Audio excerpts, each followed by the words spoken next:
Welcome to the conversation. We're gonna have a conversation about climate change. So we're literally going to be talking about disaster. The degree of the disaster is frightening given the report that came out on Monday saying basically we're all gonna die. Well, that is true, we are all going to die. Not super immediately, but close. All right, we're gonna get into the details, give you the actual facts behind that. To help us do that, we're gonna bring in Dr. Sweta Chakraborty. She is the US president of We Don't Have Time. Well, that appears to be the God's honest truth. And she's, of course, a climate change expert. Welcome. Should you join us? Thank you so much for having me, Cenk. No problem. So the IPCC report came out on Monday, and it says pretty much we're all screwed. First thing I want to start with, though, is so it was 195 countries that participated in this report. And they reviewed 14,000 studies to come to the conclusion that climate change is definitely real and definitely, they said, quote, unequivocally man-made. Okay, now those are very strong statements, thank God. Why have all the scientists in the world decided to lie in unison?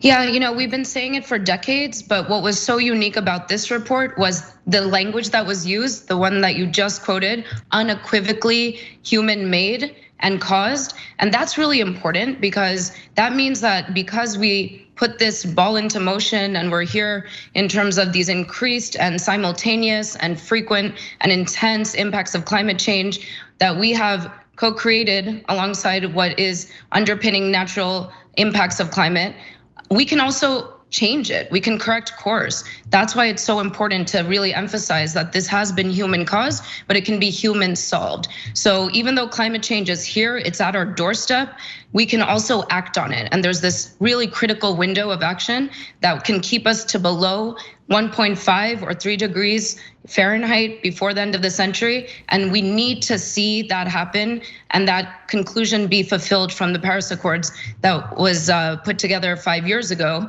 And we know now is the 6th year, and the upcoming COP26 is going to do kind of well, let's do a temperature check, no pun intended, as to where we are now from the original Paris Accords. But ultimately, the goal of this report is leading up to COP26 to ensure that we really don't get past that maxed out temperature, global temperature warming by the end of the century. Okay, but Dr. Chakraborty, I started around by asking, sarcastically, why are all the scientists in the world lying? Because the problem isn't that we don't know what's happening. 99% of the world's scientists are not lying in unison. That is absolutely insane, right? They're not changing the thermostats across the world. There's no reason why an Indian scientist and a Brazilian scientist and a Russian scientist would all agree to lie at the same time. That's insane. Yet, in this country, we are not taking action. So who's really the insane ones? And so my point there is, isn't this really not a science problem? Like every scientist agrees, if you jump off a tall building, gravity is real and you will die. It's just that we have politicians in this country, not just Republicans, but Democrats apparently don't believe the scientists, so they're dragging their heels. And so how do we fix a political problem when the fossil fuel industry has successfully done propaganda to manufacture doubt? I mean, you said it better than I could in terms of what's going on here. We have the technology, we have plenty of technologies in the pipeline in addition to what's already part of our solutions toolkit to address these climate impacts, but we need the political will. And we need to bring Biden's Build Back Better agenda, the climate agenda portion of it, into fruition. We need to see this reconciliation bill have all of the clean energy standards that are going to be required to meet this target. That is going to keep us to that under 3 degrees Fahrenheit by the end of the century. And we need to do that, especially by ensuring we get to clean electricity by 2035. And that's just one thing that the US can really pick up and take a lead on, because once the US takes action, we're going to see other countries follow suit. That's what they've been waiting for. That's what was the hesitation during the Trump era. But now with Biden back in the driver's seat, we can really see the leadership come back for this climate agenda, because we do need all these countries to act. And no, the scientists across different countries are not lying in unison. The idea that anybody would think so is as akin to thinking cigarettes won't cause lung cancer. That's how sure the science is. We know the science is that we are polluting the planet to the point where we are going to have a collective cancer. And if we don't really urgently act and change our collective human behaviors and change the trajectory that we're on, we know exactly where we're going to find ourselves. So it really is a political will question, and we are really at this critical juncture in American politics to see the policy we need come through. So in case some of the viewers don't know, the last 5 years have been the hottest on record since 1850. So again, not in dispute, constantly hotter and hotter and hotter. And the recent rate of sea level rise has nearly tripled compared to between 1901 and 1971. The sea level rise is so frightening. We'll get to that in a little bit.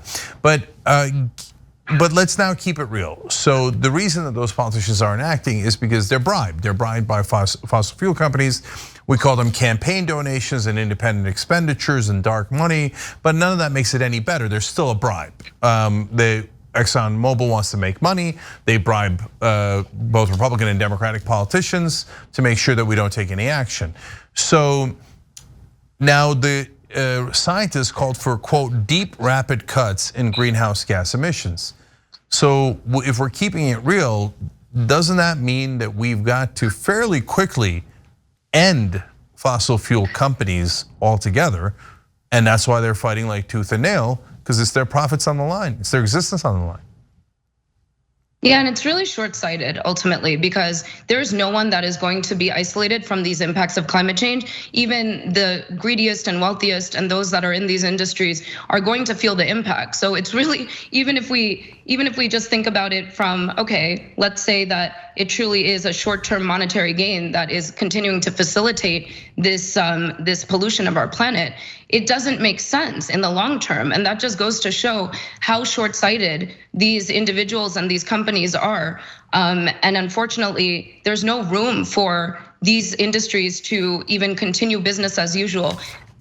We have to urgently end any sort of subsidies to oil and gas companies and to those who enable oil and gas companies. And we need to incentivize clean energy. And we can overhaul sectors and we can create jobs. And the hardship that these disinformation campaigns continue to propagate by saying that there's going to be pain for Americans and more broadly if we stop these industries from continuing business as usual, that's truly disinformation. We have to fight that. That's not true. There's a better, cleaner, healthier future for everybody if we transition in a thoughtful, transparent way to clean energy. And that's what we need to aggressively put out there through the media and other channels to ensure that people know, the end recipient of this information knows that it will be better, maybe a little more painful in the short term during the transition, but overall have that longer view, because we're talking about our collective futures here and the futures of our families. There's no future where oil and gas continues as is. Yeah, imagine if we said, okay, look guys, let's be fair, these oil companies, they are making a lot of money and there's a lot of jobs on the line here. And so we're gonna continue pressing this button. By the way, the 10th time we press the button, all the nukes go off and we all die. And we're like, I know, but those guys need jobs. Let's keep pressing the button. No, we're like, you're not getting it. Okay, so that goes to the sea change, literally. So apparently the very conservative estimate is that the sea levels will rise by half a foot by 2100, right? And now we're only 80 years away or 79 years away from that. The non-conservative estimates say, well, if the glaciers in West Antarctica collapse, it'll be 6.5 feet all across the world. So I don't get it. All of our cities, not all of them, but a lot of them are built on the coast. I'm asking a literal question, I really don't know. Would they just, like, does it literally rise half a foot or a foot and a half and New York is underwater? Yeah, I mean, it's gonna vary depending on exactly where we're talking about, but places like Miami, for example, are really vulnerable because it's a limestone core underneath the city, which is like a sponge. And so when you have sea level rise, you have water coming up from literally from below the actual city itself, which destabilizes infrastructure, which contributed to that collapse of the building that was covered in the press. And so these are the kinds of things that you would anticipate happening more in cities that are built, especially on vulnerable, not concrete like Manhattan, but places like Miami that are built on limestone. And most of civilization is built along the coast. It made sense for maritime economy, transportation, all of the things that we actually really require and have come to enjoy. People love being along the ocean fronts, but that doesn't mean it's going to be something that we can realistically enjoy forever. We need to be really practical about what we know the numbers are and prepare for those worst case scenarios, so we don't find ourselves doing what happened in Rotterdam, for example, in the Netherlands. You saw that there was $1 billion spent on a gate to prevent storm surges that were coming into the city, and it wasn't high enough. And so the amount of money that was put into this infrastructure to prevent flooding from storm surges resulted in being ineffective. So we can't have that. We need to be smart. We need to really look at the numbers that have been verified collectively in this IPCC report and build infrastructure to protect our cities from experiencing flooding, from experiencing storm surges that are going to get worse with sea level rise and heavy precipitation events. These things are connected. And then we need to adapt to the reality that we're not going to have some of these places that we have grown accustomed to, and retreat. Look at managed retreat inland and really places we can protect. We need to get into motion now so as to prevent real relief and recovery efforts in the future that we can't afford. If we start seeing hurricanes happen simultaneously at key city centers in the United States and around the world, now we're talking about trillions in relief and recovery. So let's be smart and put in the money we need up front to proactively prepare against what we know is coming in terms of increased climate change impacts. And let's also adapt and move away in a way that is smart and in line to the science. Yeah, we're out of time here, but look, bottom line is Mother Nature ain't nothing to mess with, and she's coming. I mean, we're now having legitimate conversations about moving inland because we're not gonna make it. The cities aren't gonna make it. And so, and by the way, the oil company executives know it too. Rex Tillerson, who was Secretary of State for Trump, was CEO of ExxonMobil, and ExxonMobil doesn't just do oil, they do tons of fracking. And when they started fracking near his house, he's like, oh, no, that's really dangerous. And he lobbied to stop the fracking near his house. Okay, so they know, there's study after study inside ExxonMobil and other companies. We've got to take action, and we can't be worried about their goddamn profits because it's all of our lives on the line. All right, Dr. Chakraborty, thank you so much for joining us. Everybody check out We Don't Have Time. Well, now it's appropriate in a couple of ways. And thank you for fighting back. We really appreciate it. Thank you so much for having me. Thanks for watching the Young Turks, really appreciate it. Another way to show support is through YouTube memberships. You'll get to interact with us more. There's live chat emojis, badges. You've got emojis of me, Anna, John, JR. So those are super fun. But you also get playback of our exclusive member only shows and specials right after they air. So all of that, all you gotta do is click that join button right underneath the video. Thank you.